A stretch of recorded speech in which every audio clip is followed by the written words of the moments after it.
একটি হাসপাতাল, সরকারি একটি হাসপাতাল, সেটি একটি মেডিকেল কলেজে বটে, এবং সেটা কোনো প্রত্যন্ত নির্জন জায়গায় নয়, শহরের বুকে, এবং আরজি করের মতন এরকম একটা ব্যস্ত হাসপাতাল। সেই রকম একটা জায়গায় এই ঘটনাটা ঘটানোর সাহস কে পায়? মানে একজন ডাক্তার, মহিলা ডাক্তার, তার যদি একটা আরজি করের মতন হাসপাতালে তার যদি কোনো নিরাপত্তা না থাকে, তাহলে কোথাও কোথাও কোনো মানুষের কোনো রকম নিরাপত্তা নেই, পুরুষ নারী নির্বিশেষে।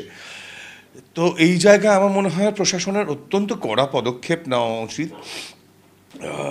কে করলো সেগুলো খুঁজে পাওয়া অত্যন্ত জরুরি, এবং তাদেরকে দৃষ্টান্তমূলক শাস্তি দিলে তবে যদি একটা মানুষ ভয় পায় আর কি।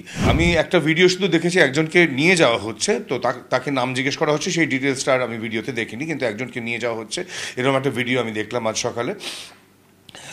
এবং আমি গতকাল রাতে যেটুকু শুনতে পেয়েছি, বা আমার ডাক্তারি যারা ক্লাসমেট ছিল তারা তো সবাই এখন প্রতিষ্ঠিত ডাক্তার, তাদের কাছ থেকে আমি যেটুকু শুনতে পেয়েছি যে প্রশাসন বা পুলিশের তরফে একটা যেন প্রচেষ্টা হয়েছে এই পুরো ব্যাপারটাকে ধামাচাপা দেওয়ার।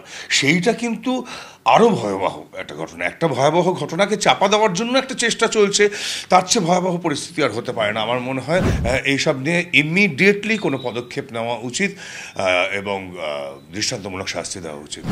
আমি আজকে ওই আমাদের হোয়াটসঅ্যাপ ডাক্তারি বন্ধুদের যে হোয়াটসঅ্যাপ গ্রুপ আছে, তাতে আমি দেখলাম যে বিভিন্ন জায়গায় বিশেষ করে মহিলা ডাক্তাররা তারা মিছিল করছেন।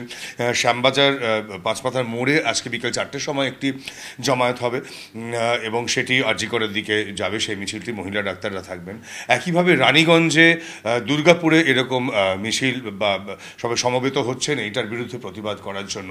তো আমার মনে হয় যারা মহিলা সাংসদ রয়েছেন আমাদের, বা আমাদের বিধানসভায় যারা যারা মহিলা রয়েছেন, তাদের প্রত্যেককে এটা নিয়ে এগিয়ে আসা দরকার, এটা নিয়ে যাতে সঠিক তদন্ত এবং দ্রুত গতির তদন্ত হয় সেই ব্যাপারে এগিয়ে আসা উচিত। এবং মনে হতো যে এখানে যদি নিরাপত্তা না থাকে, তাহলে মানুষ একটা মানে গ্রামে গভর্নমেন্ট হেলথ সেন্টারে একজন ডাক্তার সে কাজ করতে যাবে কি করে?